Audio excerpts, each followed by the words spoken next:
11 kilogram na tayo. Pero may ilan na sila ngayon, na umaabot sa... Ano bilhin dyan sa gas ngayon? Ang hindi kong bilhin, 610. Okay. Hindi mo natapon yung pagkiin. Natanggal. Yun ang pinili ko, yun ang mataas dati. Ayon sa Shell, hanggang 20% lang ng kabuuan supply ang pwede sa maliit na Plus na lang daw. ang laging mga araw sa pagluluto ang mga tao pagdating ng pispiras ng bagong taon. Kaya ang tanong ngayon, magyaman ba ng sapat sa supply ng LPG sa darating na linggo? Para sa Energy Department, sapat ang supply ng bagong taon. Kaya kayo investigahan ng DOE Gusto magpasok na ng mga bata, ha? LPG para malaman kung puno o may shortage o Ano magulo? na ang supply nito. Then, Janet, ng Pilipino.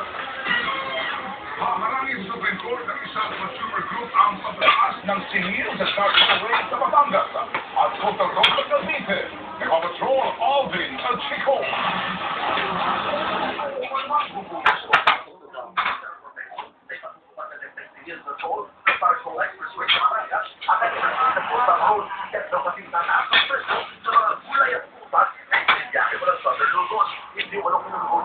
Ito na dyan ano? Masasakit sa mga ano? Sasabihan mo ang mga tao na pagdidilat ng mga bubukas, mataas na ang iyong sourcing. Pasko, yan ang iniregalo nila. Anong uri ng mga tao meron yan? Hirap mo na. Are they Christian? Ang hirap na araw-araw ka natin sa toll gate mo? Araw-araw ka ng bayad mo? Hirap na natulad dyan? Buti dito ka lang naman ng nila, walang toll, no? Ang hirap na ulit dyan, nakapanigil. Ito ako. Magiging 26 pesos na ang babayaran ng Class 1. Ang R1 Expressway sa Costa Rosa. 8% ang itataas sa toll fee. Ang Class 1 na libawa, mula 18, magiging 22 pesos. Umabit ang Toll Regulatory Board, inagumaan ang tagtag singil na walang public hearing. Magkaka-hearing lang daw kung may formal na reklamo. I-approve muna ang implementation normally January 1, and anyone who questions the toll rates may file a petition sa Toll Regulatory Board. And the public hearing may be conducted after. Yan daw kasi ang nakasaad sa Batangas ng PRP at Kongreso lang ang pwedeng magbago ito. Lumilitaw na pangit ang mga pagpipigil ng pagtataas ng singil sa toll sa tollway at coastal road. Pero sigurado kung papansin ang grupo ni Medina na pupupo din sa Baguio City ngayong weekend sa pagbabakasakaling harapin at pakinggan sila ng Pangulo. Ay sinalsik sa Prol ng Pilipino. Ilang araw na lamang po at sasabunin ang bagong taon at isa sa mga tradisyon na hindi nawawala ay ang mga bilog na umano'y papaswerteng prutas. Alamin natin ang presyo ng mga prutas ngayon sa baksakan dyan sa Divisoria, Manila. Live nagpapatrol, Ina Reformina. Yes.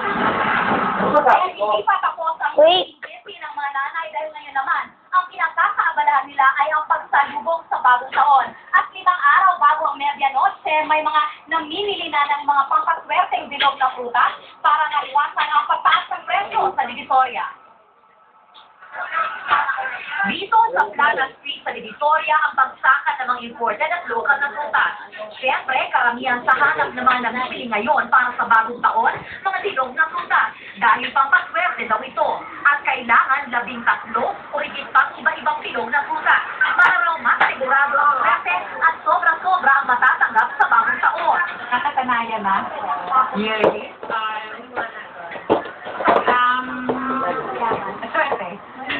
More on money. Dahil bagsakan dito, mas mura ang presyo kumpara sa mga supermarket. Yung nakatunayan, ang presyo ng prutas na dito, halos kapareho rin lang daw noong nakaraang taon. Ang Fuji Apple, 10 pesos kada piraso. Ang Washington Apple, 17 pesos ang piraso.